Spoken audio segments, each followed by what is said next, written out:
नमस्कार विद्यार्थी मित्रों, चलो આપણે આજે ચેપ્ટર નંબર 5 નો એક બીજો ટોપિક શરૂ કરીએ જેનું નામ છે ઘર્ષણ એટલે કે ફ્રિક્શન। મિત્રો આપણે ચેપ્ટર નંબર 5 ના બે ભાગ કરેલા છે। પહેલો ભાગ છે ન્યૂટન ગતિના નિયમો છે અને પદાર્થનું રેખીય વેગમાન હતું, બરાબર, જેના વિશે આપણે ઓલરેડી ચર્ચા કરી છે। અને હવે એ જ ચેપ્ટરનો ચેપ્ટર નંબર 5 નો બીજો ભાગ ભણીએ જેનું નામ છે ઘર્ષણ એટલે કે આપણે ફ્રિક્શન વિશે ભણવાના છીએ। તો આ ઘર્ષણ વિશે તમે મિત્રો ઓલરેડી જાણો છો કે ઘર્ષણ બળ શું છે, तो कि पदार्थनी गतिनो विरोध करतु बल એટલે ઘર્ષણ બળ સિમ્પલ ભાષામાં, બરાબર। તો આપણે વ્યાખ્યા આપી શકીએ કે પદાર્થ પર જ્યારે બળ લાગે, પદાર્થ પર બળ લાગતું હોય તે દરમિયાન પદાર્થ પર તેની સાપેક્ષ ગતિનો વિરોધ થાય, सापेक्ष गतिनो विरोध थाय ते रीते बाह्य बळनी विरुद्धमां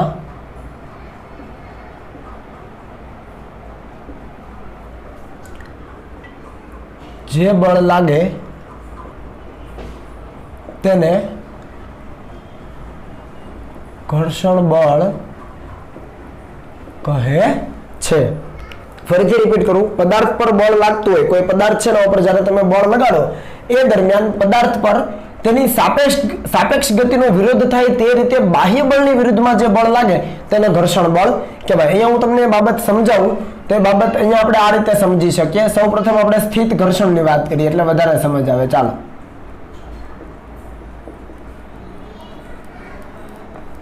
बराबर।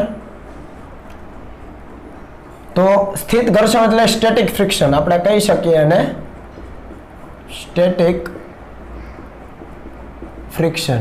ચાલો, સ્ટેટિક ફ્રિક્શન શું છે તો અહીંયા સમજીએ કે ભાઈ ધારી લો કે અહીંયા કોઈ સપાટી છે, હવે લીસી સપાટી નથી હો, હવે સપાટી લીસી નથી, ખરબચડી સપાટી છે। કેવી છે? ખરબચડી।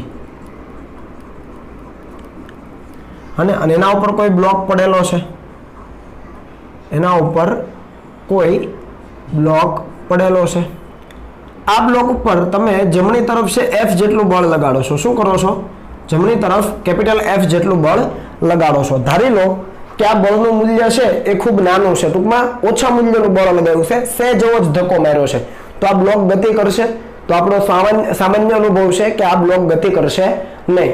तो आपणे तो बळ लगाव्युं छे, बळ आपणे लगाव्युं छे छतां पण ए गति करतो नथी, बराबर। आपणे अहींया बळ लगाव्युं छे F जेटलुं, तो A = F/m मुजब एनो प्रवेग होवो जोईए। धारी लो के आनुं दळ m छे तो A = F/m, न्यूटन गतिनो बीजो नियम F = ma उपरथी एने करता बनावो तो F/m मुजब प्रवेग होवो जोईए। पण आ पदार्थ खसतो नथी, टूंकमां गति करतो नथी, एनो मतलब के एनो प्रवेग केवो छे? शून्य छे। तो एनो मतलब शुं थयो કે આપણે જે બાહ્ય બળ લગાવ્યું છે એની વિરુદ્ધમાં કોઈ બળ લાગતું હોવું જોઈએ। ખ્યાલ આવે છે? આપણે જે બાહ્ય બળ લગાવ્યું છે એની વિરુદ્ધમાં આ પદાર્થ ઉપર કોઈક બળ લાગતું હોવું જોઈએ અને એ પણ બાહ્ય બળની વિરુદ્ધમાં। તો એ જે બાહ્ય બળની વિરુદ્ધમાં જે બળ લાગવાનું છે એને આપણે કહી શકીએ ઘર્ષણ બળ। શું કહી શકીએ મિત્રો? એને આપણે ઘર્ષણ બળ। समझ आवे छे? तो ए घर्षण बळ क्यां लागतुं होय छे? तो अहींया लागतुं होय छे। आ जे संपर्क सपाटी छे ब्लॉक अने आ जे सपाटी छे नीचेनी, एमनी जे संपर्क सपाटी छे, आ संपर्क सपाटी आ नीचेनी, त्यां आ बाह्य बळनी विरुद्धमां ए बळ लागतुं होय छे जेने आपणे घर्षण बळ तरीके ओळखी શકીએ, बराबर। खरेखर एने स्थित घर्षण कहेवामां आवे छे। केम स्थित घर्षण? कारण के आ बाह्य बळनी असर होवा छतां पण, आ बाह्य बळ एना उपर लगाडवा छतां पण आ पदार्थ छे जमणी तरफ गति करतो नथी अने त्यानो त्यां ज पड्यो रहेशे। तो आ बाह्य बळनो विरोध करतुं बळ એટલે વિરોધ કરતું બળ એટલે આ બાહ્ય બળની વિરુદ્ધમાં એક બળ હશે જેને આપણે કહી શકીએ સ્થિત ઘર્ષણ। શું કહી શકીએ? સ્થિત ઘર્ષણ બળ। તો અહીં આપણે લખીએ કે જ્યારે પદાર્થ પર બાહ્ય બળ લગાડવામાં આવે ત્યારે પદાર્થ પોતાની ગતિની શરૂઆત કરે તે પહેલા, જો અહીંયા પદાર્થ ગતિ કરે એ પહેલા બોલું છું, એ પહેલા લાગતા બળને સ્થિત ઘર્ષણ બળ કહેવાય, જેને FS તરીકે દર્શાવવામાં આવે છે. સ્ટેટિક ફ્રિક્શન શું કહેવાય? સ્ટેટિક ફ્રિક્શન એટલે FS. સમજ પડી ને? એટલે તમે બાહ્ય બળ લગાવ્યું છે છતાં પણ આ પદાર્થ ગતિ કરતો નથી. એનો મતલબ કે આ બળના મૂલ્ય જેટલું જ બળ વિરુદ્ધ દિશામાં લાગતું હશે, એટલે જેટલું બાહ્ય બળ છે એટલું આ ઘર્ષણ બળ હશે. સમજ પડી? એટલે લખ્યું છે કે જ્યારે પદાર્થ પર બાહ્ય બળ લગાડવામાં આવે છે ત્યારે પદાર્થ પોતાની ગતિની શરૂઆત કરે, પદાર્થ પોતાની ગતિની શરૂઆત કરે, હજુ કરી નથી, કરે એ પહેલા એના ઉપર લાગતા બળને સ્થિત ઘર્ષણ બળ કહેવામાં આવે છે. આટલી સમજ પડી? હજુ આની અંદર થોડાક ડીપમાં જઈએ તો ધારેલો કે બળનું મૂલ્ય હજુ તમે વધારો છો, થોડુંક હજુ વધારે આપો છો, છતાં પણ આ બ્લોક ખસતો નથી. એનો મતલબ શું? કે હજુ તમે બળ વધાર્યું તો એનાથી આ બાહ્ય બળની વિરુદ્ધમાં હજુ આ એક બળ વધી ગયું, હજુ આનું મૂલ્ય વધતું જશે. એટલે ટૂંકમાં તમે જેમ જેમ આ બાહ્ય બળ વધારતા જશો ને એમ એમ આ સ્થિત ઘર્ષણ બળનું મૂલ્ય વધતું જશે. આવો તમારો સામાન્ય અનુભવ છે જ કે તમે આ જે બાહ્ય બળ છે ને ધીમે ધીમે ધીમે ધીમે વધારતા જાઓ ને છતાં પણ આ પદાર્થ સ્થિર નો સ્થિર રહે. એનો મતલબ શું? કે આ બાહ્ય બળની વિરુદ્ધમાં જે આ ઘર્ષણ બળ લાગે છે એનું મૂલ્ય પણ ધીમે ધીમે આ બાહ્ય બળ જેમ વધે આનું મૂલ્ય પણ વધતું જાય છે. એટલા માટે જ આ પદાર્થ સ્થિર રહેશે. આ બંને બળો સમાન મૂલ્યના પરસ્પર વિરુદ્ધ દિશામાં ન થતા જાય એટલા માટે. બરાબર? પણ આની અમુક લિમિટ આવે. આ બળનું મૂલ્ય ધીમે ધીમે ધીમે ધીમે જમણી બાજુ આપણે જે લગાડીએ છીએ વધારતા જઈએ એટલે જોરથી ધક્કો મારતા જઈએ તો શું થાય? એક સમય એવો આવે કે આ પદાર્થ હવે ગતિ કરવાની અણી ઉપર હોય. શું હોય? આપણે આ પદાર્થ ઉપર બળ વધારતા જઈએ એક સમય એવો આવે કે આ પદાર્થ હવે ગતિ કરવાની અણી ઉપર હોય અને એ સમયે આ જે ઘર્ષણ બળ છે ને મહત્તમ હોય તો એને કહેવાય મહત્તમ સ્થિત ઘર્ષણ બળ. સ્થિત ઘર્ષણ બળ અને મહત્તમ સ્થિત ઘર્ષણ બળમાં સમજ પડી? સામાન્ય પરિસ્થિતિમાં તમે બળ લગાડો છો પદાર્થ સ્થિર રહેશે, એનો મતલબ કે જેટલું બાહ્ય બળ છે એનાથી વિરુદ્ધમાં ઘર્ષણ બળ લાગે છે તો એને કહેવાય સ્થિત ઘર્ષણ બળ. પણ આ બાહ્ય બળનું મૂલ્ય તમે ધીમે ધીમે વધારતા જાવ છો, એક સમય એવો આવે છે કે આ પદાર્થ હવે ગતિ કરવાની અણી ઉપર છે એટલે હવે સહેજ જો વધારે બળ લાગ્યું તો ગતિ કરવા માંડશે. તો એ પદાર્થ ગતિ કરવાની અણી ઉપર હોય, ગતિ કરતો નથી, ગતિ કરવાની અણી ઉપર હોય ત્યારે આ જે ઘર્ષણ બળ લાગે છે એને કહેવામાં આવે છે મહત્તમ સ્થિત ઘર્ષણ બળ. ખ્યાલ આવ્યો? એટલે હું અહીંયા એ બાબત પણ લખી દઉં. આના જ ઉપરથી લખી શકાય કે જ્યારે પદાર્થ ઉપર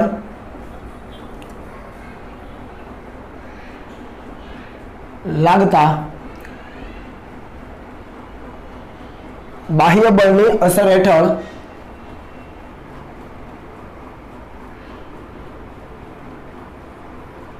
પદાર્થ ગતિ કરવાની અણી ઉપર હોય. વ્યવસ્થિત શબ્દ સમજજો.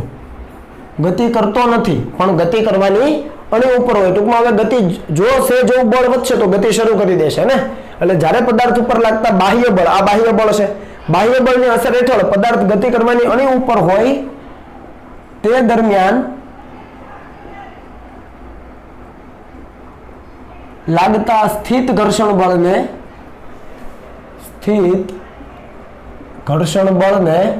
શું કહેવામાં આવે છે? મહત્તમ સ્થિત ઘર્ષણ બળ, જેને લખાય છે FS મેક્સિમમ તરીકે. શું લખાય છે એને? FS મેક્સિમમ, અથવા એને કહેવામાં આવે છે લિમિટિંગ ફ્રિક્શન. શું કહેવામાં આવે છે એને? Limiting friction. એટલે લિમિટ આવી ગઈ હવે ઘર્ષણ લાગવાની. એને FL તરીકે પણ દર્શાવાય ઘણીવાર. શાના તરીકે દર્શાવાય? FL તરીકે. તો આ વસ્તુ બરાબર સમજો, ખૂબ અગત્યની છે. કે ફરીથી રિપીટ કરું, આ પદાર્થ ઉપર, આ બ્લોક ઉપર તમે બળ લગાવો છો, પેલા સૂક્ષ્મ બળ લગાવ્યું તો પદાર્થ ખસતો નથી. એનો મતલબ કે આ બાહ્ય બળની વિરુદ્ધમાં કોઈક બળ એવું છે જેની ગતિનો વિરોધ કરે છે, પદાર્થની ગતિનો વિરોધ કરે છે. બરાબર? તો કયું બળ છે? તો કે સ્થિત ઘર્ષણ બળ. તો એ બાબત અહીંયા લખી કે પદાર્થ ગતિની શરૂઆત કરે એ પહેલા એના ઉપર લાગતું બળ છે સ્થિત ઘર્ષણ બળ છે. બરાબર? હવે આ બાહ્ય બળનું મૂલ્ય ધીમે ધીમે વધારતા જઈશું તો આ ઘર્ષણ બળ પણ ધીમે ધીમે વધતું જશે અને એક સમય એવો આવશે કે આ બાહ્ય બળ એટલા ઊંચા મૂલ્યનું બની જાય કે હવે આ પદાર્થ ગતિ કરવાની અણી ઉપર હોય, પદાર્થ છે ગતિ કરવાની અણી ઉપર હોય એ દરમિયાન આ પદાર્થ ઉપર વિરુદ્ધ દિશામાં લાગતું જે સ્થિત ઘર્ષણ બળ છે એ પણ કેવું હોય? મહત્તમ હોય. આ જે બળ લાગે એ કેવું હોય મહત્તમ હોય ને મહત્તમ બળને કહેવાય મહત્તમ સ્થિત ઘર્ષણ બળ બરાબર તો આ Fs મેક્સિમમ છે એ ખૂબ અગત્યનું છે આપણા માટે બરાબર છે મહત્તમ સ્થિત ઘર્ષણ બળ એ કોના સમપ્રમાણમાં હોય તો એ લંબ બળના સમપ્રમાણમાં હોય હવે સમજો અહીંયા પદાર્થનું દળ m છે તો નીચે તરફ શું લાગતું હોય mg અને ઉપર તરફ શું લાગતું હોય ઉપર તરફ તો લંબ બળ લાગતું હોય આપણને ખબર છે શું લાગતું હોય ભાઈ પદાર્થ ઉપર છે ઉપર તરફ લંબ બળ લાગતું હોય તો આ કિસ્સામાં n બરાબર mg થાય આપણને ખબર છે કારણ કે શિરોલંબ દિશામાં પદાર્થની કોઈ ગતિ થતી નથી બરાબર તો લંબ બળ લાગતું હોય તો આ જે મહત્તમ સ્થિત ઘર્ષણ બળ છે એ લંબ બળના સમપ્રમાણમાં છે અને લંબ બળ કોને સમતુલ્ય છે mg ને સમતુલ્ય છે આ બાબતને ખાસ ધ્યાનમાં રાખજો આનો ઉપયોગ આપણે દાખલાઓમાં કરીશું મિત્રો બરાબર ચાલો તમે આ સપ્રમાણતાની નિશાની દૂર કરો તો શું લખાય Fs મેક્સિમમ બરાબર μs into n અને શું વંચાય μs s ફોર સ્ટેટિક તો અહીંયા જ્યાં μs છે ને μ અને s આવું વંચાય હું તમારી જાણ માટે ખાલી લખું છું પરીક્ષામાં તમે આવું ઉચ્ચાર નહીં લખો તો ચાલશે μs એમાં મ અડધો u μs બરાબર શું છે તો એ છે સ્થિત ઘર્ષણાંક શું છે સ્થિત ઘર્ષણાંક બરાબર એ કોના ઉપર આધાર રાખે તો μs એ સંપર્ક સપાટીના પ્રકાર પર આધાર રાખે સમજાવું શું છે સંપર્ક સપાટીનો પ્રકાર એટલે શું તો બે સપાટી વધારે ખરબચડી હોય તો μs નું મૂલ્ય વધારે હોય બે સપાટી છે પ્રમાણમાં લીસી હોય તો μs નું મૂલ્ય પ્રમાણમાં ઓછું હોય સમજ પડી તો આ બાબત છે કે μs છે એ સંપર્ક સપાટીના પ્રકાર ઉપર આધાર રાખે ખરબચડી હોય સપાટી તો μs નું મૂલ્ય થોડું વધારે હોય અને જો સપાટીઓ પ્રમાણમાં લીસી હોય બંને સપાટીઓ તો μs નું મૂલ્ય પ્રમાણમાં ઓછું હોય બરાબર અહીંયા સપાટી તરીકે તમે જુઓ એક બ્લોકની સપાટી છે અને બીજી એ જેના ઉપર ગતિ કરે છે એ સપાટી છે એટલે આ બંને સપાટીઓ છે એ સંપર્ક સપાટી તરીકે વર્તે ટૂંકમાં આને આપણે સંપર્ક સપાટી તરીકે નામ આપીએ છીએ ઓકે બીજી વસ્તુ કે આપણે ખરેખર જે ઘર્ષણ વિશે ભણીએ છીએ એ ઘર્ષણ એ સંપર્ક બળનો જ એક પ્રકાર છે તમે જુઓ આ પદાર્થ આ સપાટી સાથે સંપર્કમાં છે ત્યારે જે ઘર્ષણ બળ લાગે છે ધારી લો કે પદાર્થ હવામાં હોત તો અહીંયા ઘર્ષણ બળ હોત તો ઘર્ષણ બળની હાજરી ન હોત જો આ પદાર્થ હવામાં હોત તો અહીંયા ઘર્ષણ બળની હાજરી હોવાની નહોતી પણ અહીંયા આ પદાર્થ આ બીજી સપાટી સાથે સંપર્કમાં છે ટૂંકમાં એક સપાટી છે એ બીજી સપાટી ઉપર ગતિ કરવા જ્યારે પ્રયત્ન કરે છે ત્યારે આ ઘર્ષણ બળ ઉદ્ભવે છે અને એક પ્રકારનું સંપર્ક બળ થયું કે એક પદાર્થ બીજા પદાર્થના સંપર્કમાં છે ત્યારે આ બળ ઉદ્ભવે છે તો એ સંપર્ક બળનું અહીંયા દર્શાવું છું સમજો વ્યવસ્થિત કે ધારી લો કે અહીંયા કોઈ બ્લોક પડેલો છે આપણી પાસે બરાબર છે આ બ્લોક છે અને એના ઉપર આપણે કોઈ બાહ્ય બળ લગાવીએ છીએ બરાબર છે તો બાહ્ય બળ જ્યારે લગાવીએ છીએ ધારી લો કે આ દિશામાં બાહ્ય બળ લગાવ્યું તો એના ઉપર એક ઘર્ષણ બળ આ દિશામાં લાગે બરાબર અને બીજું લંબ બળ ક્યાં લાગતું હોય આ રીતે લાગતું હોય સમજ પડી ને તો આ જે છે પરિણામી બળ તમે સબાચો પૂરો કરો એટલે તમને સમજ આવે ચાલો સબાચો પહેલા પૂરો કરી દઈએ બરાબર ને તો આ તમે પરિણામી બળ લઈ શકો રેડી આ કયું બળ છે લંબ બળ જેને આપણે n તરીકે કહીએ આ કયું બળ છે તો આ છે ઘર્ષણ બળ બરાબર તો આ કયું બળ હશે તો આ છે સંપર્ક બળ બરાબર આને સંપર્ક બળ અથવા આપણે r તરીકે લખીએ અત્યારે તો આ છે સંપર્ક બળ તમે જુઓ એક લંબ બળ છે પદાર્થ ઉપર ઉપરની દિશામાં લાગે કોણ લગાડે આ નીચેની સપાટી આ ઉપરના પદાર્થ ઉપર ઉપરની દિશામાં લંબ બળ લગાડે આપણે જાણીએ છીએ અને જો પદાર્થ છે જમણી બાજુ ગતિ કરવાનો હોય તો જે બાજુ ગતિ કરે એનાથી વિરુદ્ધ દિશામાં છે ઘર્ષણ બળ લાગે તો આ એક લંબ બળ એ પણ સંપર્કના કારણે આવ્યું અને બીજું છે ઘર્ષણ બળ એ પણ બંને પદાર્થોના અથવા બંને સપાટીના સંપર્કના કારણે આવ્યું તો આ બંને લંબ બળ અને ઘર્ષણ બળ બંને સંપર્ક બળના પ્રકારો છે બરાબર છે તો આ બંનેનું પરિણામી શું થાય તો તમે સબાચો પૂરો કરો એટલે ખ્યાલ આવે આવો સદિશ અહીંયા બનાવો અને આવો સદિશ અહીંયા બનાવો તો આ પરિણામી સદિશ બની ગયો જે સંપર્ક બળ આપે તો સંપર્ક બળ r બરાબર શું લખાય તો આ તો કાટકોણ ત્રિકોણ બન્યો આ બાજુની લંબાઈ n હોય તો આપણે n જ કહેવાય સમજ પડી ને તો આ કાટકોણ ત્રિકોણ બની ગયો તો r બરાબર વર્ગમૂળમાં શું કહેવાય કેમ કે r કર્ણ બન્યો આ મૂલ્ય r છે આ કર્ણ છે r છે આ n અને આ f તો વર્ગમૂળમાં f નો વર્ગ વત્તા n નો વર્ગ કહેવાય કે ન કહેવાય બરાબર આના વિશે આગળ હું તમને સમજાવીશ પણ અત્યારે જસ્ટ યાદ રાખી લો કે ભાઈ ઘર્ષણ બળ અને લંબ બળ એ બંને કોના પ્રકાર છે? તો કે સંપર્ક બળના એ પ્રકાર છે. ઓકે, ચાલો તો અહીંયા આપણે બે બાબતો શીખ્યા કે ભાઈ લંબ બળ છે એ સપાટીને હંમેશા, જે સંપર્ક સપાટી છે ને હંમેશા લંબ રૂપે લાગે. સમજો, લંબ બળ છે એ આ જે નીચેની સંપર્ક સપાટી છે એ સંપર્ક સપાટીને હંમેશા લંબ રૂપે લાગે, ઉપર અથવા નીચે. અને ઘર્ષણ બળ છે એ સંપર્ક સપાટીને સમાંતર લાગે. ખ્યાલ આવે છે ને? ઘર્ષણ બળ કઈ રીતે લાગે? સંપર્ક સપાટીને સમાંતર. તો એ આપણે લખી શકીએ કે અહીં ઘર્ષણ બળ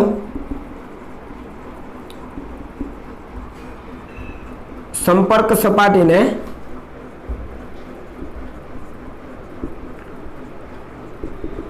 સમાંતર લાગે છે. આ વસ્તુ સમજ પડે છે ને? બરાબર છે. ચાલો હવે અહીંયા મેં તમને એવું પણ કીધું કે પદાર્થ ઉપર બળ લાગતો એ દરમિયાન પદાર્થ પર તેની સાપેક્ષ ગતિનો વિરોધ થાય એ રીતે બાહ્ય બળની વિરુદ્ધમાં બળ લાગે. તો જુઓ, પદાર્થની સાપેક્ષ ગતિ કોની સાપેક્ષ છે? તો નીચેની સપાટીની સાપેક્ષ છે. આ પદાર્થ ઉપર બળ લગાડીએ તો ખરેખર જવા ક્યાં માંગતો હશે? જમણી બાજુ. કોની સાપેક્ષ છે? નીચેની સપાટીની સાપેક્ષ છે. તો આ સપાટીની સાપેક્ષે આ પદાર્થની ગતિનો વિરોધ થાય એ રીતે બાહ્ય બળની વિરુદ્ધમાં બળ લાગે. જો બાહ્ય બળની વિરુદ્ધમાં બળ લાગે છે તેને આપણે ઘર્ષણ બળ કહી શકીએ. સમજ આવે છે? પણ આપણા આ પહેલા કિસ્સામાં છે એ પદાર્થ સ્થિર રહેશે એટલે આપણે એને કીધું સ્થિત ઘર્ષણ બળ. અને જ્યારે ગતિ કરવાની અણી ઉપર હોય, શબ્દ ખાસ સમજજો, જ્યારે પદાર્થ ગતિ કરવાની અણી ઉપર હોય એ દરમિયાન લાગતું જે બળ છે એને આપણે કીધું મહત્તમ સ્થિત ઘર્ષણ બળ અથવા લિમિટિંગ ફ્રિક્શન. કેમ આવું? કારણ કે હવે જો આના કરતા વધારે તમે બળ લગાવશો, બરાબર, તો છે એ આ જે ઘર્ષણ બળ છે એ હવે વધારે વધી શકશે નહીં. એની લિમિટ આવી ગઈ છે, મહત્તમ હવે લાગી ગયું છે. હવે જો તમે બાહ્ય બળ સહેજ પણ વધારશો તો આ બાહ્ય બળ વધી જશે અને આ બળનું મૂલ્ય હવે વધી શકશે નહીં અને પદાર્થ છે જમણી તરફ એ જેટલા પ્રવેગથી F/m જેટલા પ્રવેગ મુજબ ગતિ કરવાનું શરૂ કરશે. સમજ પડી ને? તો અહીંયા એ પણ લખી દઉં કે Fs મેક્સિમમ કરતા બાહ્ય બળ વધી જાય, બાહ્ય બળ વધી જાય ત્યારે પદાર્થ પોતાની ગતિ શરૂ કરી દે છે. આ વસ્તુ ક્લિયર છે?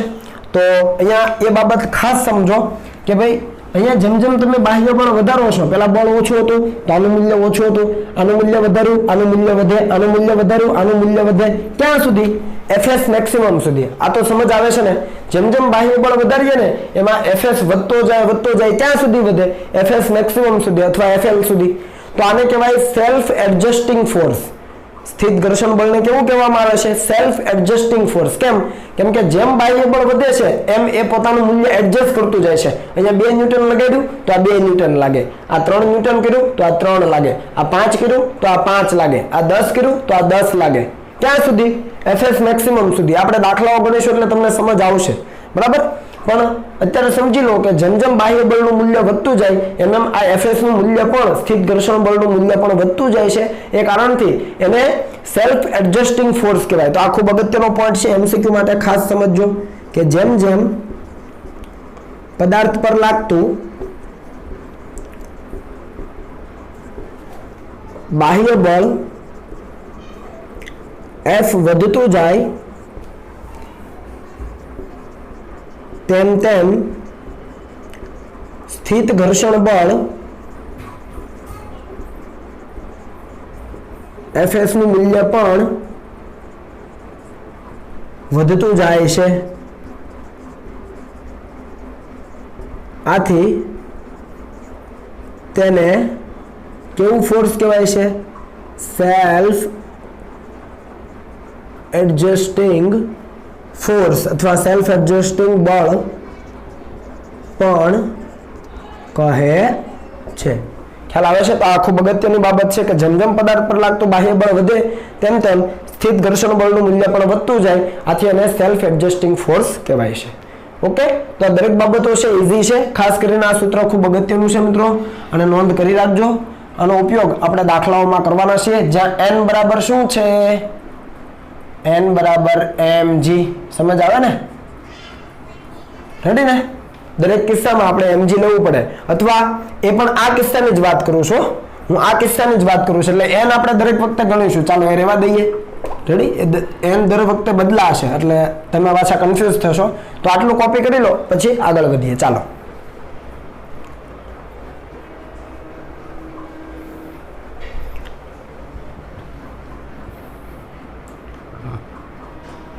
ચાલો, ક્લિયર છે? ઓકે.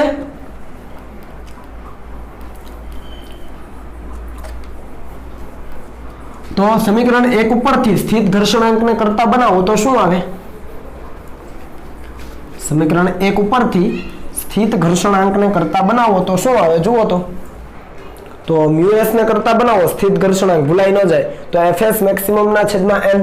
તો અહીંયા લખી દઈએ સમીકરણ 1 પરથી મ્યુએસ બરાબર FS maximum divided by N, એટલે કે મહત્તમ સ્થિત ઘર્ષણ બળ અને લંબ બળના ગુણોત્તરને શબ્દોમાં શું લખાય? લખવું હોય તો લખી શકો. મહત્તમ સ્થિત ઘર્ષણ બળ અને લંબ બળના ગુણોત્તરને સ્થિત ઘર્ષણાંક કહેવામાં આવે છે. ઉપર પણ બળ છે, નીચે પણ બળ છે, તો મ્યુએસ નું એકમ શું થાય? તો મ્યુએસ એકમ રહિત, કેમ કે ઉપર પણ ન્યૂટન, નીચે પણ ન્યૂટન, બળનું એકમ ન્યૂટન, નીચે પણ લંબ બળનું એકમ ન્યૂટન જ થાય, તો ન્યૂટન ન્યૂટન કેન્સલ. તો મ્યુએસ એકમ રહિત અને પરિમાણ રહિત છે. પરિમાણ રહિત છે એનો મતલબ એનું પારિમાણિક સૂત્ર શું થાય? m0 l0 t0 છે. બરાબર? એકમ રહિત અને પરિમાણ રહિત છે. તો આ વસ્તુ ક્લિયર થઈ ગઈ? ઓકે. ચાલો બીજો પ્રકાર ભણીએ. ત્યાર પછી આવે છે ગતિક ઘર્ષણ. શું આવે? ગતિક ઘર્ષણ, અને એને કહેવાય કાઇનેટિક ફ્રિક્શન. શું કહેવામાં આવે છે? Kinetic friction. તો અહીંયા આપણે વાત કરી કે ભાઈ એફએસ મેક્સિમમ કરતા બાહ્ય બળ વધી જાય ત્યારે પદાર્થ પોતાની ગતિ શરૂ કરી દે છે. હવે પદાર્થ પોતાની ગતિ શરૂ કરી દે એટલે એના ઉપર નવા પ્રકારનું બળ લાગવાનું શરૂ થાય. ખ્યાલ આવો? હવે ઘર્ષણ બળ એફએસ મેક્સિમમ ન રહે, હવે ઘટી જાય પાછું. એફએસ મેક્સિમમ ક્યારે લાગે? જ્યારે પદાર્થ ગતિ કરવાની અણી ઉપર હોય એ દરમિયાન મહત્તમ લાગી જાય. પછી એકવાર પદાર્થ ગતિની શરૂઆત કરી દે પછી એફએસ મેક્સિમમ ન લાગે, હવે એના કરતા ઓછું લાગે, અને એ જે ગતિ દરમિયાન લાગતું બળ છે એને કહેવામાં આવે છે ગતિક ઘર્ષણ. તો આપણે અહીંયા લખીએ કે જ્યારે પદાર્થ ગતિમાન અવસ્થામાં હોય ત્યારે તેની સાપેક્ષ ગતિનો, જો પદાર્થ ગતિમાન જ છે ને, ગતિમાં છે, એ ગતિમાન અવસ્થામાં હોય ત્યારે તેની સાપેક્ષ ગતિનો વિરોધ કરતા બળને ગતિક ઘર્ષણ બળ કહે છે, જેને આપણે લખીશું એફ કે, કાઇનેટિક ફ્રિક્શન. કે એટલે કાઇનેટિક ફ્રિક્શન કહે છે. ફરીથી સમજો, જ્યારે પદાર્થ ગતિમાન અવસ્થામાં હોય ત્યારે એની સાપેક્ષ ગતિનો વિરોધ કરતા બળને ગતિક ઘર્ષણ બળ કહેવાય. સપોઝ આપણે સાયકલ લઈને જઈએ છીએ, બરાબર? હવે સાયકલ લઈને જઈએ છીએ તો સાયકલ છે એના ઉપર બળ લાગતું હશે ને, તો જ સાયકલ અમુક સમય પછી સ્થિર થાય છે અથવા એનો વેગ ઓછો થાય છે.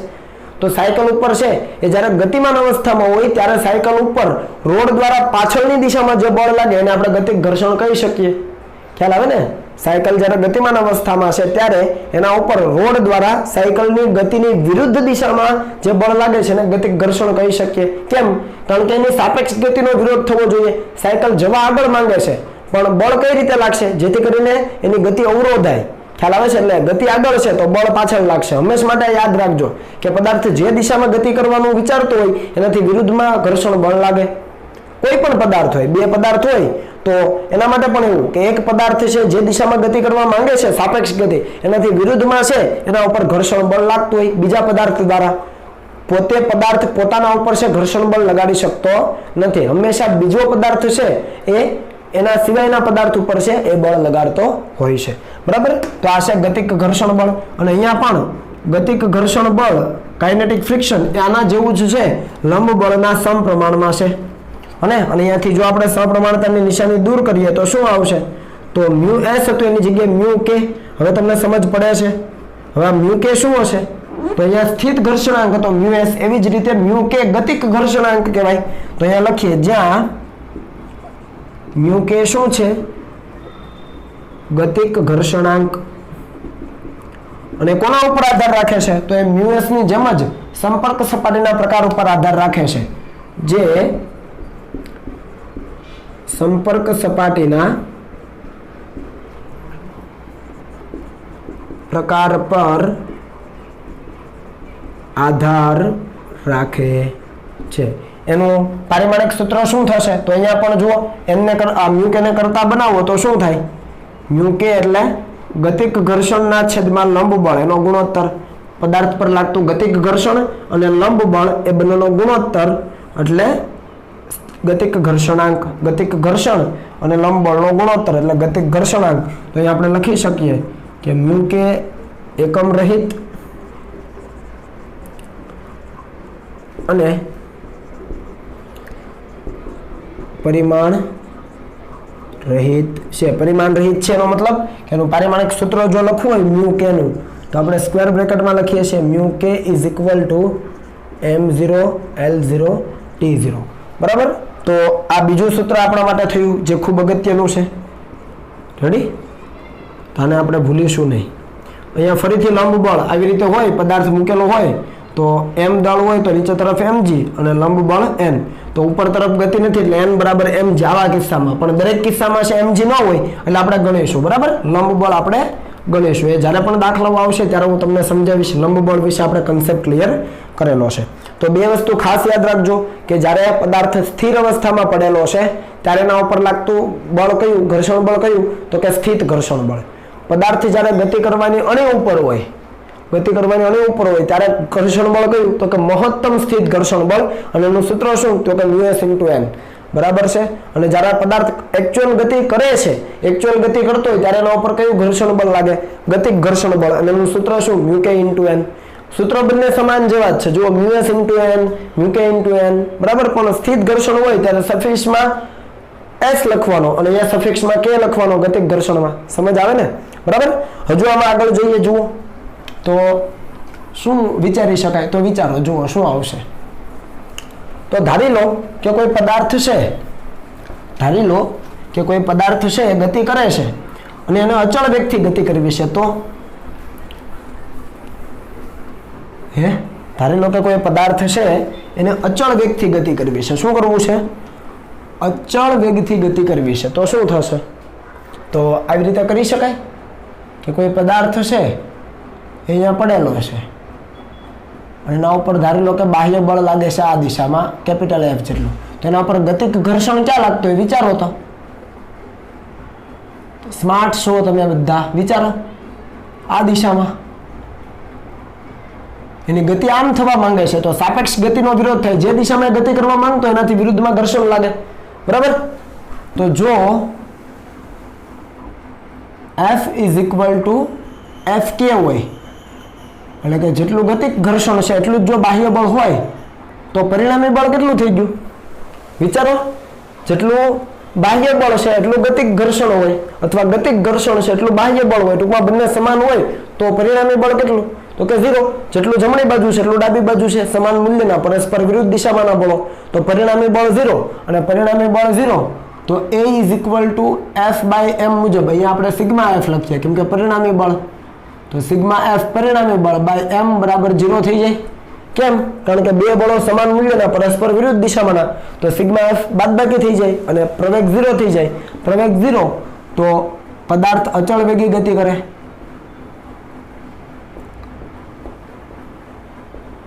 ન્યૂટન ગતિનો પહેલો નિયમ થઈ ગયો આ તો કે પદાર્થ ઉપર લાગતો પરિણામી બળ 0. જો બે લાગે છે બે બળ પણ પરિણામી બળ કેવું છે?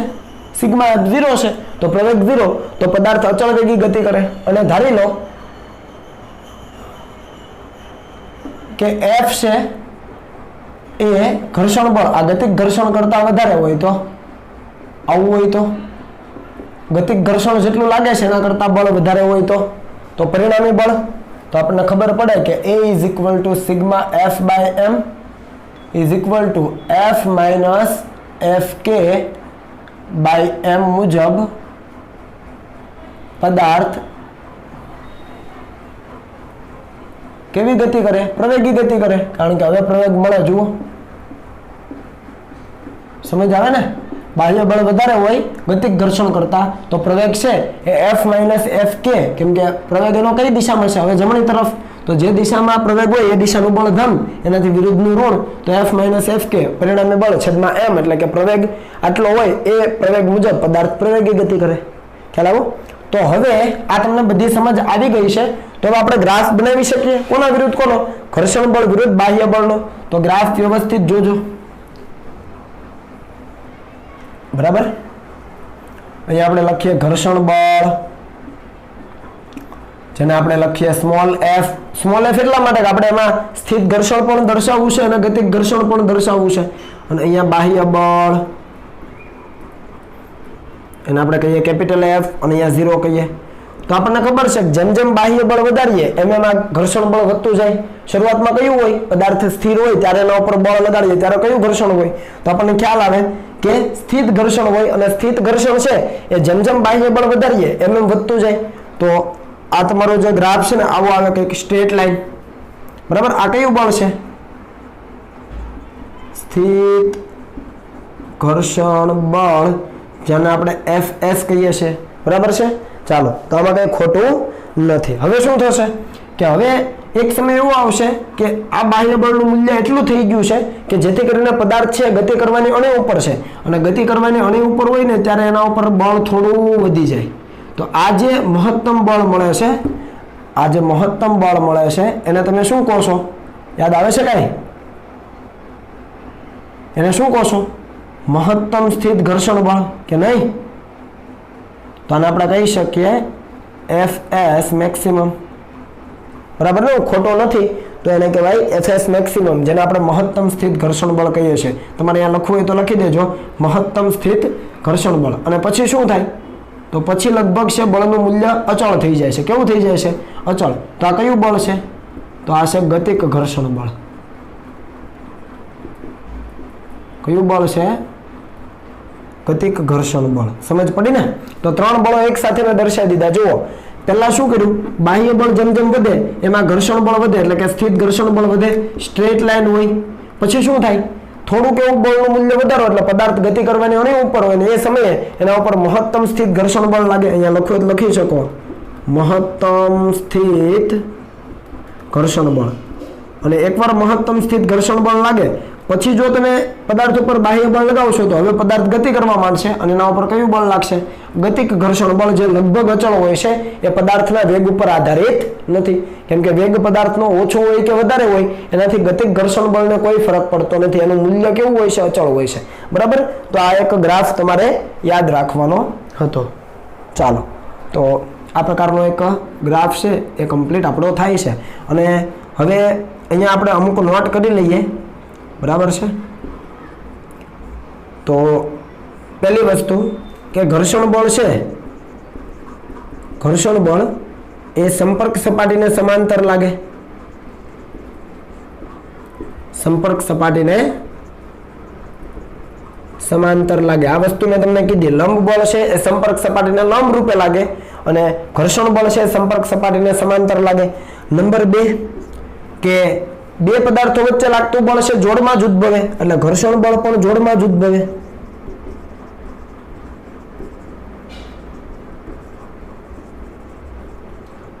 સમજાવું કઈ રીતે? સપોઝ આપણી પાસે બે પદાર્થો છે.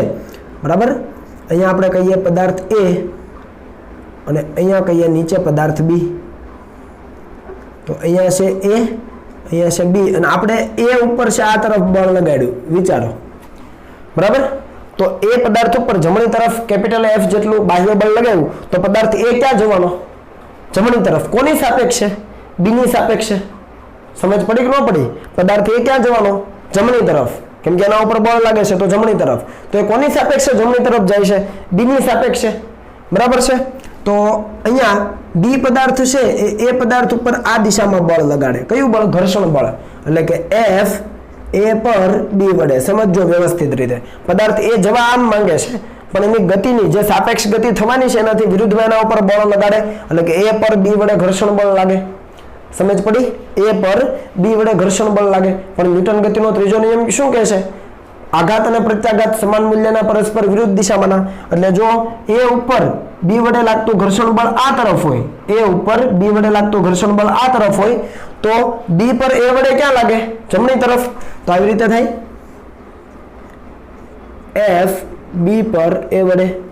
આ બંને બળો સમાન મૂલ્યના પરસ્પર વિરુદ્ધ દિશામાં ના થાય, અને આ છે એ આંતરિક બળો કહેવાય, કેમ કે બે પદાર્થો એકબીજા ઉપર લગાવે છે. સમજ આવી કે ન આવી? ફરીથી, એ પદાર્થ ઉપર બાહ્ય બળ એફ લગાવ્યું તો એ જમણી તરફ જવા પ્રયત્ન કરે, પણ એ પદાર્થની સાપેક્ષ ગતિનો વિરોધ કોણ કરે? પદાર્થ બી. તો બી છે એ ઉપર બળ લગાડે. કયું બળ? ઘર્ષણ બળ. તો ક્યાં લગાડે? તો એની ગતિ આમ થવાની, તો એનાથી વિરુદ્ધમાં.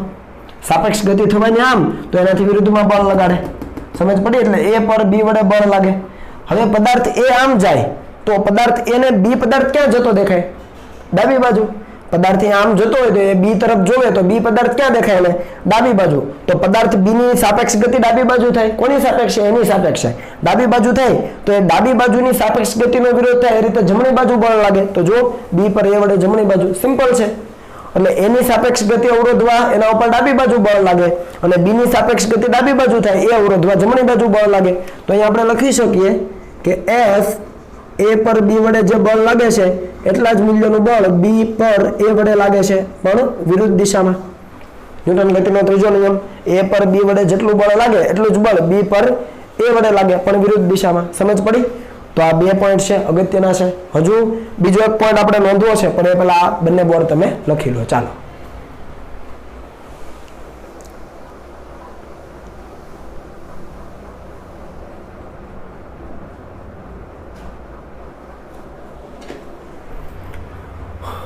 ઓકે. હવે આટલું અહીંયા જ હું એડ કરી દઉં છું, ત્રીજો અને ચોથો પોઈન્ટ, એટલે તમને ખ્યાલ આવે. ત્રીજો એક જ પોઈન્ટ લખવાનો છે જોકે. તો ત્રીજો પોઈન્ટ શું થશે? તો આપણને ખ્યાલ છે કે એફએસ મેક્સિમમ છે વધારે જોવાનું છે. એફએસ મેક્સિમમ કેવું હોય? વધારે જોઈ. કોના કરતા? ગતિક ઘર્ષણ કરતા. કેમ કે મેં તમને વાત કરી કે ભાઈ પદાર્થ એકવાર ગતિની શરૂઆત કરે પછી ઘર્ષણ બળ ઘટી જાય. જુઓ અહીંયા ગ્રાફમાં પણ જોઈ શકો કે એફએસ મેક્સિમમ વધારે છે અને ગતિક ઘર્ષણ, આ બંને ડિફરન્સ જુઓ. મહત્તમ અહીંયા છે, એફએસ મેક્સિમમ મહત્તમ છે અને ગતિક ઘર્ષણ એનાથી ઓછું છે. સમજ પડી ને? અને જો આ ઓછું હોય તો અહીંયા તમે આના ઉપરથી લખી શકો કે મ્યુએસ ઇન્ટુ એન અને મ્યુકે ઇન્ટુ એન. આ બંનેના સૂત્ર ખબર છે ને? સમીકરણ 1 અને 2 લખાવ્યા. એન એન કેન્સલ કરો તો શું આવશે? તો અહીંયાથી તમને ખ્યાલ આવે કે સ્થિત ઘર્ષણાંક છે એ ગતિક ઘર્ષણાંક કરતા વધારે જ હોય. સ્થિત ઘર્ષણાંક એ ગતિક ઘર્ષણાંક કરતા કેવો હોય? વધારે જ હોય. જુઓ, આ સમજ પડી ગઈ? સ્થિત ઘર્ષણાંક ગતિક ઘર્ષણાંક કરતા વધારે હોય. અને ચોથો પોઈન્ટ મેં તમને જે સ્થિત ઘર્ષણમાં ભણાવ્યો, એ મેં તમને આવું કીધું કે પદાર્થ જ્યારે ગતિની શરૂઆત નથી કરતો, સ્થિર છે, ત્યારે એના ઉપર લાગતું બળ એફએસ હોય. બરાબર છે? અને જ્યારે ગતિ કરવાની શરૂઆત કરે છે ત્યારે એના ઉપર લાગતું બળ છે એફએસ મેક્સિમમ હોય. સમજ પડી કે ન પડી? પદાર્થ જ્યારે સ્થિર છે ત્યારે લાગતું બળ સ્થિત ઘર્ષણ બળ, પણ જ્યારે ગતિ કરવાની અણી ઉપર હોય, તૈયારીમાં હોય, ત્યારે મહત્તમ સ્થિત ઘર્ષણ બળ. તો આ બંને વચ્ચે શું સંબંધ? તો આ જે ઘર્ષણ બળ છે એ એફએસ મેક્સિમમ જેટલું પણ હોય, બરાબર છે, અથવા એના કરતા ઓછું હોય. સમજ પડી ને? તો આ શરત તમને યાદ રહેવી જોઈએ. શું યાદ રાખવાનું છે? કે આ જે સ્થિત ઘર્ષણ બળ છે એ એફએસ મેક્સિમમ જેટલું પણ હોઈ શકે વધીને, અથવા એના કરતા ઓછું હોય. તો એ શરત હું અહીંયા લખી દઉં છું. Fs is less than or equal to Fs maximum. બરાબર? આવી જ શરત છે આપણી પાસે. એક જ મિનિટ. ઓકે, એ જ શરત છે. ચાલો, તો આ શરત છે એ તમારે ખાસ યાદ રાખવાની છે. અથવા ઘણી વખત આવું પણ લખી શકાય કે Fs is less than or equal to Fl, limiting friction. આ બંને વસ્તુ સરખી જ છે ને? બરાબર? આ ભૂલાઈ ન જાય કે Fs is less than or equal to Fs maximum અથવા Fs is less than or equal to Fl limiting. F limiting ટૂંકમાં, Fl એટલે લિમિટિંગ. રેડી? તો આ ખૂબ અગત્યના પોઈન્ટ છે જે તમને નોટ ડાઉન કરાવ્યા છે, એને ખાસ યાદ રાખજો. એટલે વસ્તુ એ સમજજો કે પદાર્થ જે દિશામાં ગતિ કરવા પ્રયત્ન કરતો હોય એનાથી વિરુદ્ધમાં છે બળ લાગે. સાપેક્ષ ગતિ જે બાજુ થતી હોય એનાથી વિરુદ્ધમાં છે ઘર્ષણ બળ લાગે. સિમ્પલ. તો અહીંયા બંને કન્સેપ્ટ આપણે ક્લિયર કર્યા, સ્થિત ઘર્ષણ બળ અને ગતિક ઘર્ષણ બળ. વ્યવસ્થિત રીતે એને પ્રિપેર કરજો અને હવે પછીની સ્લાઇડમાં આપણે એના પર આધારિત દાખલાઓ જોઈએ. ઓકે, પણ એ પહેલા આને કોપી કરી લો.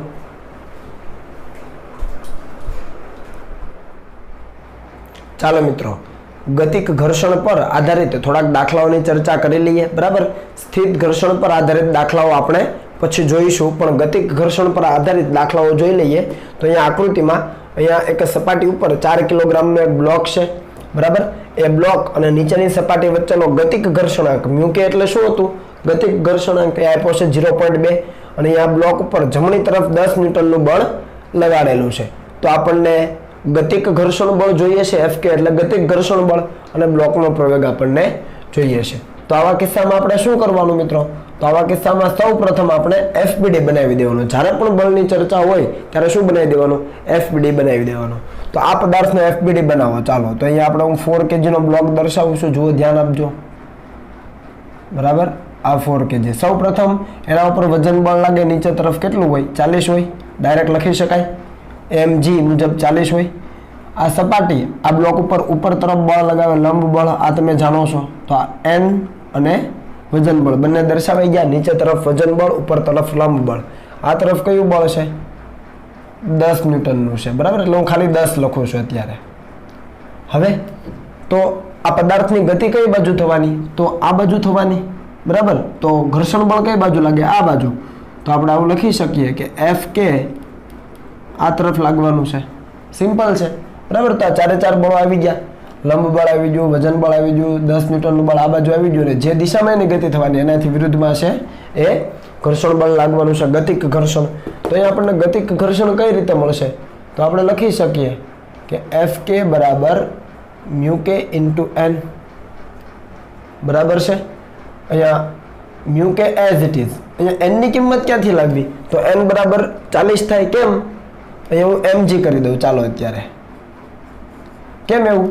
કારણ ધારી લો કે આનું દળ m છે. કારણ કે આ દિશામાં એની કોઈ ગતિ નથી, એટલે જેટલો n હશે એટલો mg હશે. આ દિશામાં જે પરિણામી બળ છે કેવું છે? 0. n - mg આવું થાય ને. n - mg બરાબર 0, કારણ કે એ દિશામાં કોઈ પરિણામી ગતિ નથી. F net બરાબર 0 મુજબ વિચારો, અથવા F net બરાબર ma મુજબ વિચારો. તો એ દિશામાં કોઈ પ્રવેગ નથી, ગતિ નથી, એટલે આ દિશામાં પ્રવેગ શૂન્ય, એટલે F net બરાબર 0. F net એટલે ઉપરનું બળ માઇનસ નીચેનું બળ બરાબર 0. તો n બરાબર mg. આ વસ્તુ તમે જાણો છો, બરાબર. તો n બરાબર mg. તો એ મૂકી દઈએ, n બરાબર mg. સમજ પડી ને? તો બધી કિંમતો મૂકી દઈએ. તો મ્યુ કે કેટલો આપ્યો છે? તો મ્યુ કે આપ્યો છે 0.2 ગુણ્યા n કેટલું છે? તો કે 4. જીને આપણે લઈ લઈએ 10. તો આ કેટલું થઈ જવાનું? જુઓ, 0.2 ગુણ્યા 40. તો આ તમે ગુણાકાર કરો એટલે 4 દુ 8 અને 1 પોઈન્ટ જતો રહે એટલે 8 ન્યૂટન થઈ ગયું. કેટલું થઈ ગયું? સ્થિત ઘર્ષણ બળ કેટલું થઈ ગયું? 8 ન્યૂટન. તો તમે અહીંયા જોઈ શકો કે સ્થિત ઘર્ષણ બળ છે કેવું છે? ઓછું છે. સોરી, ગતિક ઘર્ષણ બળ 8 ન્યૂટન થઈ ગયું. ગતિક ઘર્ષણ બળ કેવું છે? લગાડેલા બળ કરતાં ઓછું છે. 10 ન્યૂટન આ બાજુ લગાડ્યું ને વિરુદ્ધમાં કેટલું લાગે? 8 ન્યૂટન. તો પદાર્થ ઉપરનું પરિણામી બળ કેટલું થઈ ગયું? હવે 8 ન્યૂટન અહીંયા દર્શાવી શકું જો દર્શાવવું હોય તો. ખ્યાલ આવ્યો કે ન આવ્યો? બરાબર. Fk બરાબર 8 ન્યૂટન છે. તો આ બાજુ 10 ને આ બાજુ 8. તો પરિણામી 2 જમણી બાજુ છે. તો હવે લખી શકાય કે હવે F net બરાબર ma પરથી શું લખાય? F net તો 10 - Fk. 10 - Fk is equal two m એટલે 4 × a. રેડી? Fk ની કિંમત મૂકી દો. ચાલો, 10 - Fk એટલે 8 ઇઝ ઇક્વલ ટુ 4a. સમજ પડી? તો 2 બરાબર 4a. તો એની કિંમત કેટલી મળે? 2/4 એટલે અડધી, એટલે કે 1/2 તો 0.5 મીટર પર સેકન્ડ સ્ક્વેર. તો આ પણ જવાબ થઈ ગયો અને આ પણ જવાબ થઈ ગયો. સમજ પડી ને? ઈઝી છે.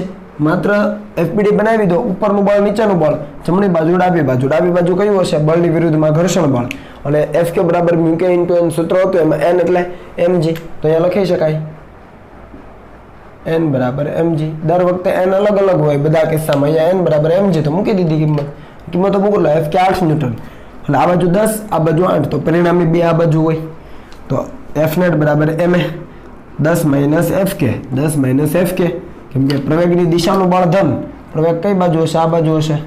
તો પ્રવેગની દિશાનું જે બળ છે, પ્રવેગની દિશાનું એ ધન. 10 - Fk is equal two ma. m એટલે 4. મૂકી દો કિંમત એટલે એ મળી જાય. સિમ્પલ છે, બરાબર. અહીંયા આવી જાવ. જુઓ શું કીધું છે? એક બ્લોક છે, નીચેની જે સપાટી છે સંપર્ક સપાટીનો ગતિક ઘર્ષણાંક આપ્યો 0.3 અને એના ઉપર 45 ડિગ્રીના ખૂણે સમક્ષિતિજ સાથે 45 ડિગ્રીના ખૂણે 20√2 ન્યૂટનનું બળ લગાડેલું છે. તો આપણે શું ગણવાનું છે? લંબ બળ N, પછી ગતિક ઘર્ષણ બળ Fk અને બ્લોકનો પ્રવેગ આપણે શોધવાનો છે. તો મિત્રો હું FBD આની જ અંદર બનાવું છું, એટલે પહેલાં તમે આને કોપી કરી લો વ્યવસ્થિત રીતે. બરાબર છે? આકૃતિ બનાવી લીધી. ચાલો હવે હું Fk ને થોડુંક દૂર લઈ લઉં. અહીંયા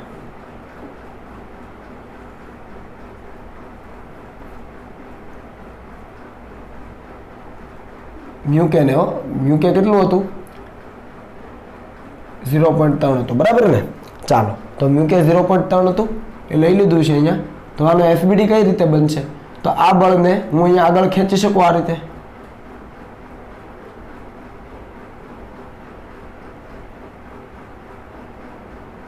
આ રીતે તમે આકૃતિ બનાવી લીધી છે, એટલે હું આ બળને અહીંયાથી કાઢી નાખું છું. બરાબર? 20√2 હતું ને? તો હવે કંઈક આવું થવાનું. આ 45 ડિગ્રીનો ખૂણો જ થવાનો. આ કેટલું થયું? 20√2. સમજ પડી કે ન પડી? બરાબર? સમક્ષિતિજ સાથે 45 ડિગ્રીના ખૂણે હતું, તો સમક્ષિતિજ સાથે 45 ડિગ્રીના ખૂણે બળને મેં આગળ લંબાવ્યું. હવે જુઓ નીચે તરફ કયું લાગે? તો નીચે તરફ mg લાગે. ઉપર તરફ કયું લાગે? તો ઉપર તરફ n લાગે. બરાબર? હવે આના બે ઘટકો પડે. આ ઘટક કયો પડે?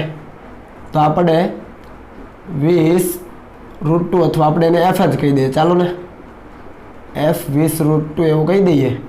તો કેટલું થાય? f cos 45. અને નીચે કયું થાય? આ બળ f sin 45 થાય ને? આવું f cos 45 45, તો f cos 45 નીચે f sin 45. હવે કોઈ બળ બાકી? તો કે ધારી લો કે બળ આ બાજુ છે, તો બ્લોક આ બાજુ જાય છે, તો ઘર્ષણ બળ ક્યાં લાગશે? આ દિશામાં. એટલે F કે કઈ દિશામાં? આ દિશામાં હોય. ક્લિયર છે? બધા બળ આવી ગયા. જુઓ, લંબ બળ આવી ગયું, વજન બળ આવી ગયું. આ જે બળો તેના બે ઘટકો પાડી દીધા, અને આ દિશામાં ગતિ થાય તો એનાથી વિરુદ્ધમાં ગતિક ઘર્ષણ બળ લાગે. તો પહેલું શું લખાય? આ દિશામાં કઈ ગતિ છે? તો કે નહીં. તો જેટલું ઉપર બળ એટલું નીચે બળ. નીચે બે બળ છે, તો n બરાબર આ બંને બળનો સરવાળો. તો n બરાબર mg વત્તા f sin 45. mની કિંમત, mg ની કિંમત કેટલી? 4 × 10 એટલે 40 ડાયરેક્ટ. અને f sin 45, તો f ની જગ્યાએ 20√2 અને sin 45 1/√2. તો આ √2 કેન્સલ, તો 40 20 60 ન્યૂટન. તો એક જવાબ આવી ગયો લંબ બળનો. બરાબર? હવે બીજું Fk, તો મ્યુકે ઇન્ટુ n. મ્યુકે કેટલો? 0.3 અને n કેટલો? તો n ની કિંમત છે 60 ન્યૂટન. મૂકી દીધી સીધી. તો આ બંનેનો ગુણાકાર કરો તો 18 ન્યૂટન મળી જાય. આ શું મળી ગયું? ગતિક ઘર્ષણ બળ. તો આ બીજો જવાબ મળી ગયો. ઇઝી છે બધા દાખલાઓ. ત્રીજામાં તો તમે જુઓ કે આ બાજુ કેટલું બળ લાગે છે, તો આ બાજુના બળને આપણે ગણીએ તો આ થાય 20√2 ગુણ્યા 1/√2. તો આ થશે 20 ન્યૂટન. થઈ ગયું? તો આ બાજુ 20 ન્યૂટનનું બળ લાગે, અને ગતિક ઘર્ષણ બળ કેટલું છે? 18 ન્યૂટન. આ બાજુ 20, આ બાજુ 18, તો હજુ 2 ન્યૂટનનું બળ જમણી બાજુ વધારે છે. તો Fnet બરાબર એમ લખી શકાય. તો Fnet એટલે કેટલું? તો કે f cos 45 માઇનસ fk. સમક્ષિતિજ દિશાની વાત કરીએ તો is equal two ma. f cos 45 એટલે કિંમત મૂકો, f ની 20√2 cos 45 1/√2. આ કેન્સલ થાય. fk ની કિંમત છે 18 છે, મૂકી દો. m કેટલો છે? 4 છે, મૂકી દો. એની કિંમત જોઈએ. 20 માઇનસ 18 એટલે 2 થવાના, અને 2/4 એટલે 2/4 કરો એટલે 1/2 થયું, અને 1/2 એટલે 0.5 મીટર પર સેકન્ડ સ્ક્વેર. ઇઝી છે. બરાબર? તો આ ત્રીજો આન્સર થયો. માત્ર કન્સેપ્ટ લગાવવાના છે, બીજું કશું નથી લગાવવાનું. અત્યાર સુધી આપણે જે FBD બનાવતા હતા એ જ છે, માત્ર એક બળ એડ થાય દરેકમાં. કયું? ઘર્ષણ બળ. સમજ આવે છે? તો આ બાબત આપણે શીખવાની છે. હોમવર્કમાં એવો જ દાખલો આપ્યો છે, સેમ ટુ સેમ 4 કિલોગ્રામનો બ્લોક. યુકે એટલે કે ગતિક ઘર્ષણાંક તમને આપ્યો છે 0.3, અને અહીંયા બળ લગાડ્યું છે 10√2 ન્યૂટનનું. બરાબર? આ રીતે સમક્ષિતિજ સાથે 45 ડિગ્રીનો ખૂણો બનાવતી દિશામાં. તો લંબ બળ, પછી ગતિક ઘર્ષણ બળ અને બ્લોકનો પ્રવેગ શોધો. આના માટે શું કરશો? તો નીચે તરફ કયું બળ લેવાનું? નીચે તરફ mg લેવાનું. ઉપર તરફ કયું લેવાનું? લંબ બળ n લેવાનું. નીચે તરફ mg, ઉપર તરફ લંબ બળ n. હવે આના બે ઘટકો પડે. આ ઘટક કયો હશે? cos ઘટક. અને આ ઘટક કયો હશે? આ ઘટક કયો હશે? sin ઘટક. આવડે ને? આ cos ઘટક f cos 45 અને આ f sin 45 લખી દઉં. ચાલો, એફ સાઇન 45 અને આ એફ કોસ 45. તો આ બે ઘટકો પડી જાય એટલે આને ભૂલી જવાનું, ઘટકો પાડી દીધા એટલે ઉપર એક એફ કોસ 45 છે, એક બીજું કયું બળ હતું એન લંબ બળ હતું, એટલે ઉપર બે બળ થયા અને નીચે ખાલી mg હતું. તો ઉપરના બંને બળ n વત્તા F sine 45 is equal to નીચેનું બળ mg. એના ઉપરથી n ને કરતા બનાવો એટલે લંબ બળ મળી જાય, બરાબર. બાકીનો બધો ડેટા છે. એવી જ રીતે આ બળ આ તરફ લાગે છે, બરાબર છે. તો આ તરફ કયું બળ લાગતું હશે? તો તમને તરત ખ્યાલ આવે કે તરફ છે એફ કે, એટલે કે ગતિક ઘર્ષણ બળ લાગતું હશે. તો આપણે અહીંયા એફ કે દર્શાવી દઈએ. ચાલો, તો આ થઈ ગયું એફ કે, સિમ્પલ છે, બરાબર. હવે બીજું કયું શોધવું છે? એફ કે. તો એફ કે એટલે મ્યુ કે ઇન્ટુ એન. તો એનની કિંમત અહીંયાથી મળી ગઈ છે અને મ્યુ કે તમને અહીંયા આપ્યો છે. તો 0.3 ગુણ્યા 30 કરો એટલે આ બંનેનો ગુણાકાર 9 થઈ જાય. જુઓ, આના જેમ સૂત્ર આ જ મૂકવાના છે. અને ત્રીજું બ્લોકનો પ્રવેગ, તો F cos 45 minus F K, F cos 45 minus F K is equal to M A. F ને આવી રીતે મૂકો, એફ કોસ 45 માઇનસ એફ કે બરાબર એમ એ. કિંમતો મૂકી દો અને એની કિંમત લઈ આવો, મળી જશે તમને 0.25 મીટર પર સેકન્ડ સ્ક્વેર, બરાબર છે. તો આ દરેક બાબતો છે એ ભૂલાઈ ન જાય, વ્યવસ્થિત રીતે આ હોમવર્ક કરી લેજો સાથે. ઓકે, ચાલો કોપી કરી લો.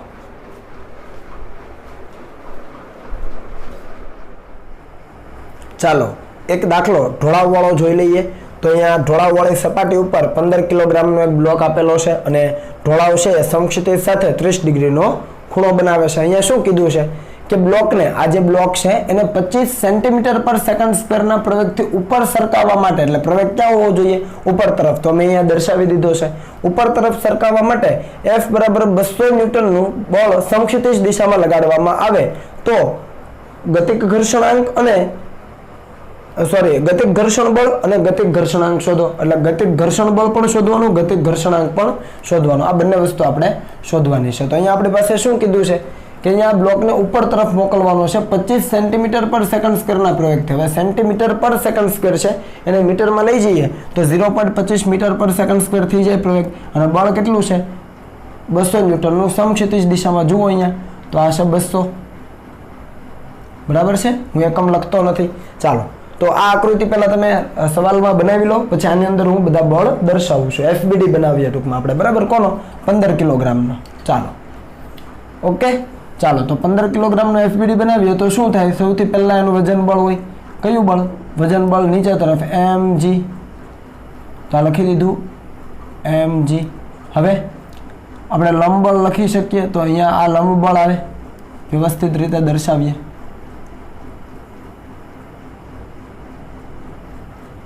આ રીતે. તો આ લંબ બળ હોય આ દિશામાં, એને પાછળ તરફ લંબાવીએ. આ ખૂણો 30, તો આ કેટલો હોય? 30. તો આ કેટલું થાય? આ કેટલું થાય? આ mg, આ 30. તો આ mg cos 30 થાય. તો ઢાળને સમાંતર કેટલું થાય બળ? આ mg sin 30 થાય. સમજ આવે ને આ વસ્તુ? આ બધી વસ્તુ ક્લિયર થઈ. કયા કયા બળ? તો કે વજન બળ mg, લંબ બળ n, એને પાછળ લંબાવ્યું તો આ ખૂણો 30, તો આ 30. આ તમને સમજાવેલું છે, બરાબર છે. આ 30, આ mg, તો mg cos 30, તો ઢાળને સમાંતર mg sin 30. બીજું આ 200 ન્યૂટનનું બળ છે. આ ઢાળ અને સમક્ષિતિજ સાથેનો ખૂણો 30. જુઓ, ઢાળ અને સમક્ષિતિજ સાથેનો ખૂણો 30. તો અહીંયા ઢાળ અને સમક્ષિતિજ સાથેનો આ ખૂણો કેટલો થાય? 30 થાય. તો આ f છે, આ 30 છે.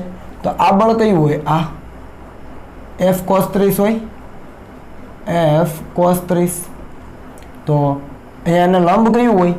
તો F sin 30 હોય, F sin 30. સમજ પડે છે ને?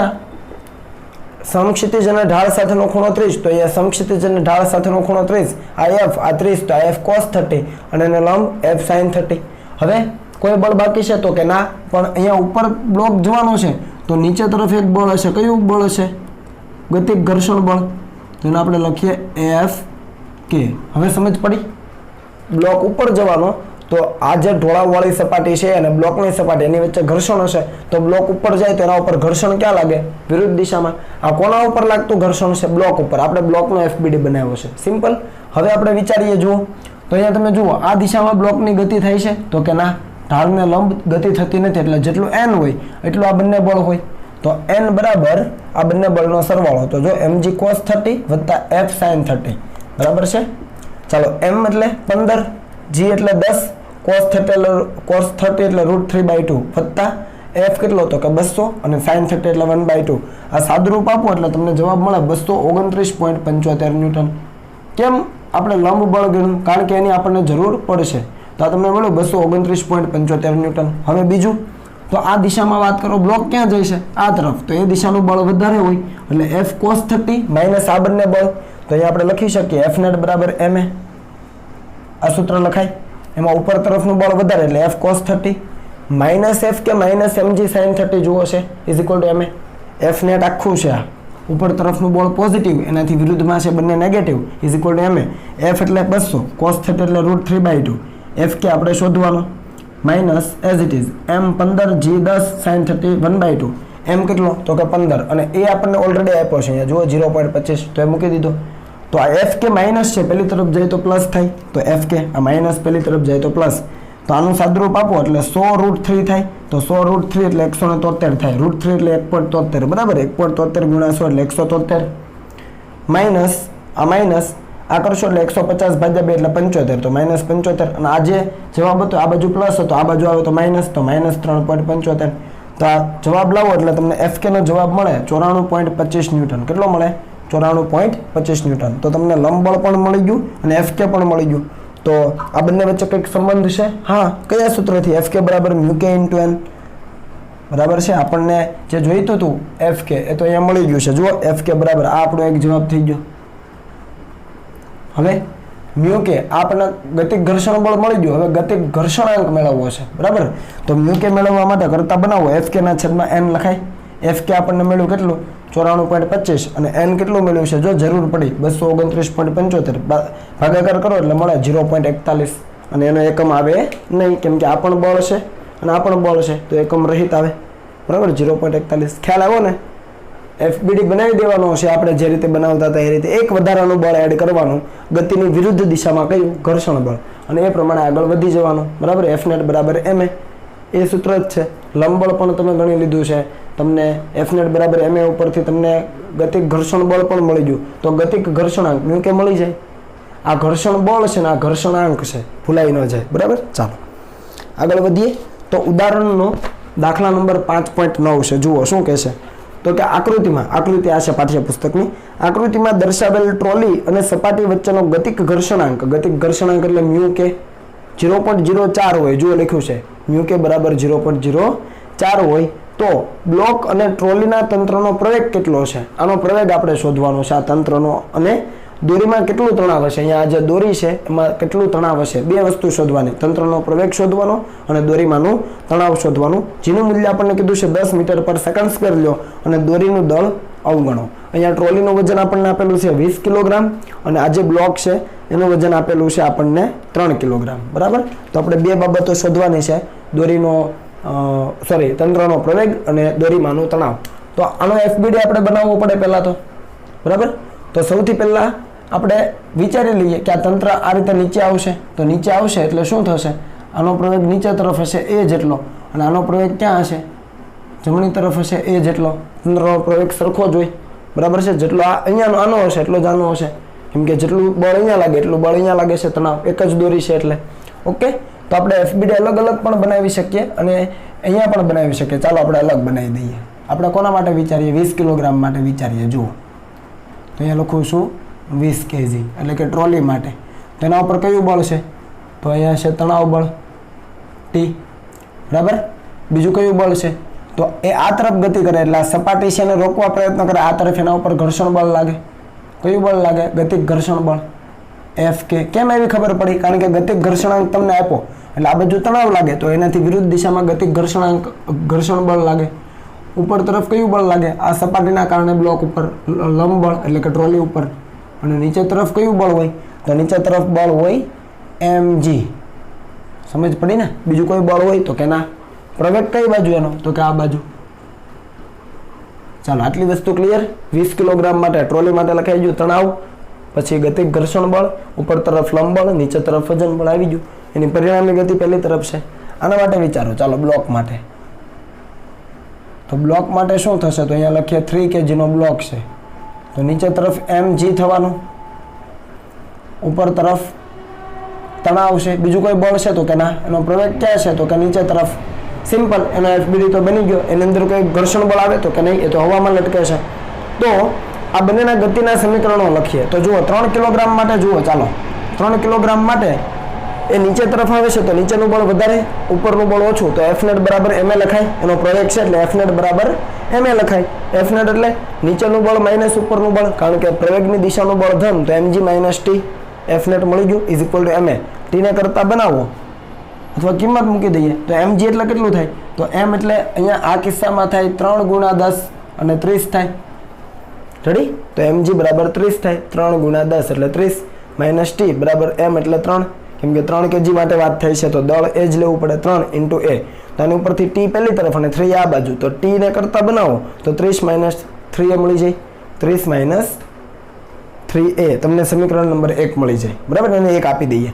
હવે એવી જ રીતે આના માટે વાત કરીએ 20 કિલોગ્રામ માટે. તો જુઓ 20 કિલોગ્રામ માટે પણ પરિણામી પ્રવેગ આ બાજુ છે એની પાસે, એટલે આ બાજુનું બળ વધારે, આ બાજુનું બળ ઓછું, તો Fnet બરાબર ma આના માટે પણ લખાય.